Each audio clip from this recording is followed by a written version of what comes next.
Welcome to my another mini vlog. आज एकदम हाजी काची स्कूलले ओलाइছোঁ कारण आज आमार स्कूलर सार एजনৰ फेयरवेल সেইকাৰণে ভালকেতো যাবই লাগিব।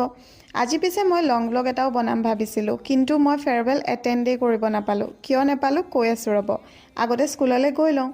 ওচৰৰ স্কুল এখনত ক্লাইমেট চেঞ্জৰ ওপৰত মডেল কম্পিটিশ্যন আছিল, তো ষ্টুডেণ্ট লৈ আমি তালৈ যাব লগা হ'ল আৰু 12টাতো তাতেই বাজি গ'ল। গাইড টিচাৰ হিচাপে ৰখিটো থাকিবই লাগিব, ষ্টুডেণ্টক অকলেতো থৈ আহিব নোৱাৰোঁ দিয়কচোন। বেয়াও লাগিছে ছাৰৰ ফেয়াৰৱেল এটেণ্ড কৰিব নোৱাৰিলোঁ বুলি, কিন্তু উপায়ো নাই, পাৰ্টিচিপেশ্যনো ইম্পৰ্টেণ্ট আছিল। সোনকালে কামবোৰ শেষ কৰি স্কুল পালোহি আৰু আহি দেখিছোঁ চব শেষেই, অকল সভাপতি মন্তব্যটোহে বাকী আছিল আৰু আমি তেতিয়া পাইছোঁহি। বাৰু একো নাই, যিটো কম্পিটিশ্যন এটেণ্ড কৰিব গৈছিলোঁ তাতো ছাত্ৰীসকলে প্ৰাইজ পালে, তো পেচা ৱাচুল বুলি ধৰিব পাৰি আৰু। আহি চিধা খাবলৈহে বহিছোঁ। আজি খানাত আছিল লোকেল চিকেন, ঔটেঙা দিয়া মাছ, চালাড আৰু ভাত। ইমানেই ভাগৰ লাগি গৈছিল তো ভালকৈ একো শ্বুট নকৰিলোঁ। ভাবিছিলোঁহে ভালকৈ চব দেখাম বুলি, কিন্তু একোৱেই কৰিব নোৱাৰিলোঁ। বেয়া নাপাব দেই।